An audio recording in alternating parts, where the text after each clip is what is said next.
Guys, our next matchup, Daniel Lund Kristensen of Denmark, Terence Opperman of South Africa. Fellas, come join me down here.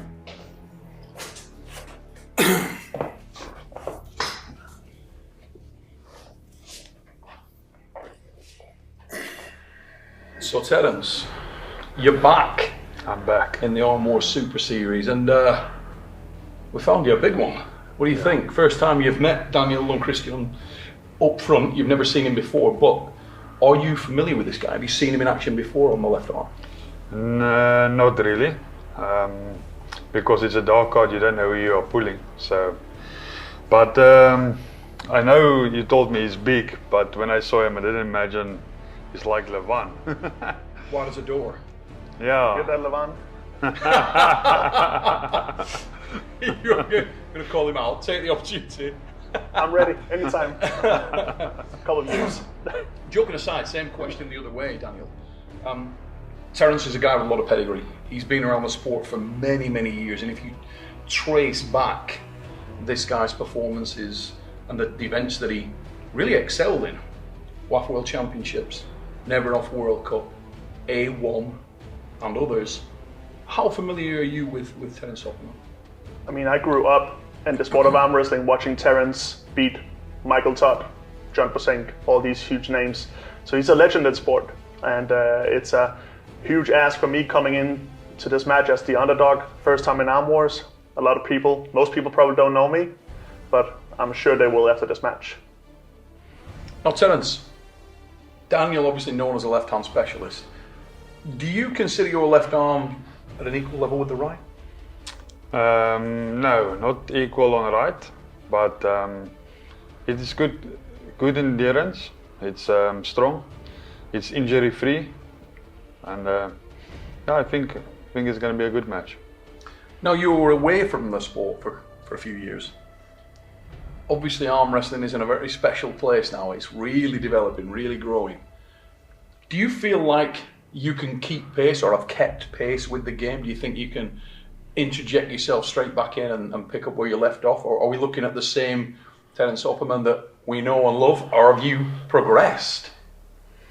Yeah, that's the thing in your head. You don't know where you are. You've been out of the international competitions for a while. I think I'm stronger than I was. I think so. We'll see. There's that thing in your head going around. Are you going to make it? Are you on the bar keeps rising? Are you still keeping up with the bar? Mm-hmm. Because of circumstances, I couldn't travel anymore, but I didn't stop arm wrestling. I maybe take a break for 1 year, but I'm still active, still competing, still national champion, so we'll see.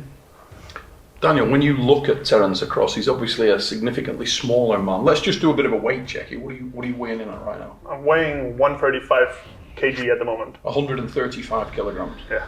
That's small. 115. Okay, so a significant weight differential. However, when you look across at Terence, do you see yourself as the favourite here in this match? Or do you feel like because he's the name, he's got the pedigree, he's got the legacy, do you feel like you're the underdog or will be the underdog? I will for sure, in a lot of people's eyes, be the underdog leading into this match, but I wholeheartedly believe in myself coming into this. I've been training my ass off the latest couple of years. I've done anything I could, and I'm not going to take this opportunity for granted. I'm not going in to lose. I'm going in with a very strong mindset, and I believe I want it the most. Terence has been around the world. He's done pretty much anything he can. It's my time to spark. I'm coming in hard. Where do you see your big advantages in this match, mate? Where are you stronger? How can you take this apart, and what do you have that he doesn't have and can't counter? I think I'm going to surprise Terence a lot with my style of pulling. There's not a lot of videos of me online, so it's hard to do proper studies on me. I think I'm tricky enough, I think I'm fast enough, and I think I'm strong enough to bring a good surprise to Terence. And it would be my honor to destroy a legend. Terence, same soup warmed over to you, mate. Looking at this big boy, where do you see the opportunities for you to take control? And do you think he's going to get to go to school? Well, I think I need to teach a young lad some manners. Sounds a little bit cocky to me, but he looks in good shape. But I think I'm gonna control the whole match. I think I'll be able to, any position, be able to control the match. Now, Daniel said a moment ago there that he feels like he can surprise you with his style of arm wrestling, and yet we've seen you pull against guys like Arsen Liliev, John Brzezinski, and the list goes on and on and on. I mean, the names that you've pulled, that you've taken pins from, is like a who's who of arm wrestling. Can this guy bring something into this match that you haven't seen before? Yeah, I won't be catch off guard, I think so. I think I was well prepared. I have a good team we train with.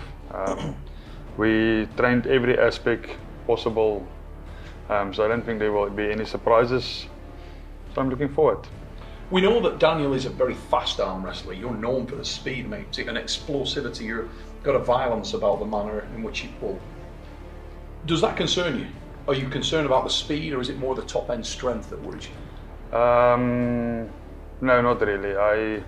I think it's part of my style if a guy is explosive and fast, because I like to supinate, I like to pronate, can do anything. So I think that will be at my advantage if we can go fast off the start and get some hand control.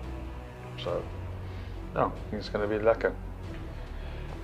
People talk about ring rust in fight sports. Is table rust a thing? Do you think now that you're coming back to competition, international competition, do you think that's going to be very different from the domestic stuff that you've been doing? Do you feel like you'll need to sort of find your feet a little bit?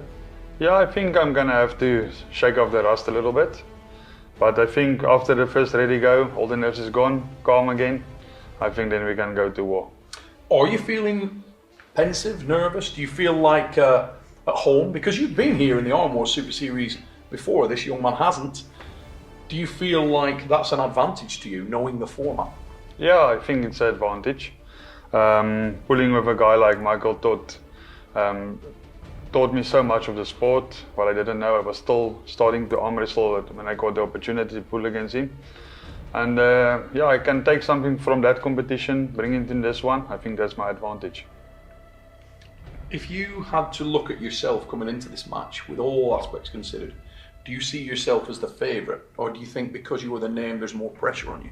Do you see yourself as a slight underdog here? Not really. I don't really worry about that. I just try to focus on the match, focus who's in front of me.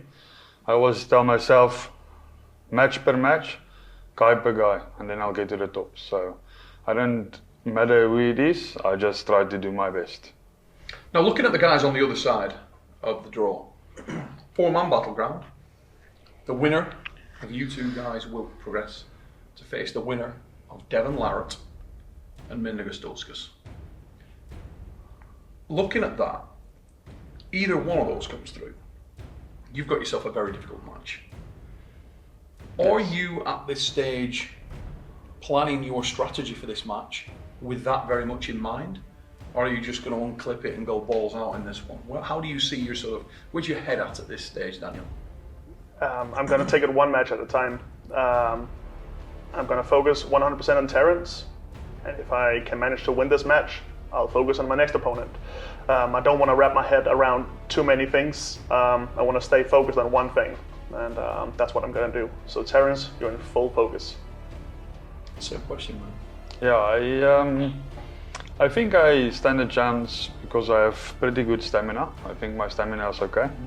I think if this one doesn't take too much out of me, I will have enough for the next one. We all know Devon always talks about his party arm, but yeah, I think that's a mind game. But I think we have enough in my tank to go through to the next round. And coming to you individually, just who would you like to come through there? Do you feel like if Mindaugas was to take Devon out of the equation, would you like to see that? Or is there a little bit of you that wants to pull DEVON LARRATT? I mean, he's the guy right now who is the most famous man in the sport without a doubt. Some people believe he's one of the very best in the history of the game. He's certainly a great man to have on your resume. If you could put the bullets into Devon, it would be something special, wouldn't it? I mean, obviously it would be Devon. I mean, I've pulled Mindaugas years before. I've never pulled Devon in a super match before. So how did the Mindaugas match go for people? I crushed Minda, just like I'm gonna crush Terence. So it's a reoccurring theme. I plan to stick with that theme. But obviously Devon, yeah, it's a huge name, you know. It's maybe a once in a lifetime experience, you know, so I'm not gonna take that for granted. I want that match. Now you're in a unique position, I suppose, in some ways, Daniel, because you're the youngest man in the group. You're maybe, arguably, the least known. Yeah. And yet, speaking to Devon Larratt, his knowledge of the fact that you've been out and trained with Tobias, his knowledge that when you did go out and train with Tobias, that you did well, that you're a threat, that other people have spoken about the potential you have on this left arm. Do you feel that you might be a dark horse here, mate? Can you come through this thing and maybe beat the two men that are coming off the other side? I feel very good leading up to this match. I'm not nervous. I'm 100% calm and collected, and it's a very rare feeling that I don't really get leading up to a super match. So I think there is something in my body that wants to go full throttle today. It's like I said, it's very seldom that I have this feeling, so I think it's a good sign. I've been waiting a lot of years. I've been traveling around the world. For some reason, I've managed to still, stay under the radar. So I think it's just a sign. You know, it was meant to happen, and then suddenly I'm here, facing some huge names in the sport. You know, Terence, Devon, Minda. It's doesn't really get much better than this. So it was definitely worth the wait. And following that same theme, the fact that you have been out and travelled and pulled, I mean, you went over to the USA. That worked well for you. Yeah, pulled Tony Tomlinson. And got a win there. Yeah. You know that you've been out and trained and had some good experience with Tobias Sperong. Looking at it that way, do you believe that you've pulled harder men, trained with harder men on the left arm than you're about to face here in the Battleground? Is that a fair statement or not?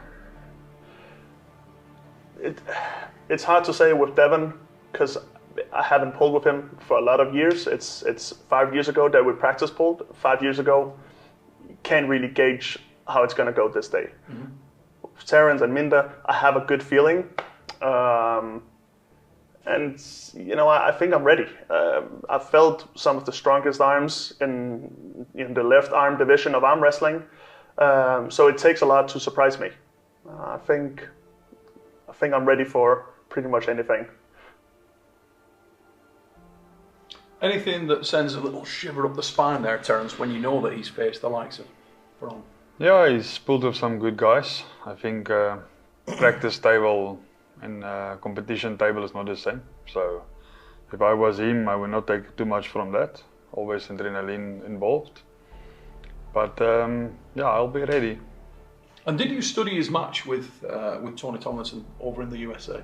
No, I haven't. No research done? No, when I got here, I only found out who I'm going to pull, so... I mean, that's a good point well put, Terence. That is a good point well put. And even then we had a false moustache. He's had a whole day, Maybe I will go Google a little bit. Yeah, you're like straight out and on YouTube and like do that little bit of research. Yeah. So we're a few hours out now, guys. Where's the nerves at? I'm calm and collected. I'm ready. I'm sure the nerves will get to me right before we say go, but once that first round is over, it's game on. I'll have all these legends of arm wrestling watching me pull Terence in the most dominant way possible. I'm looking forward. Now then, guys, toss for the draw, toss for the side of the table. We got heads or tails? I'll give it him, the young man, or you do want to take it? It's welcome. Heads. Heads. It is. What side do you want? Right side. Okay. Guys, very best of luck. There you go, guys. We got a big match happening. Round 1 of the left arm battleground. Daniel and Kristensen makes his long-awaited debut here at the Arm Wars Super Series. The dark card, what a way to start. 135 kilos of him. He will face a returning Arm Wars legend in Terence Opperman of South Africa. Baptism of Fire. It's on the dark card too.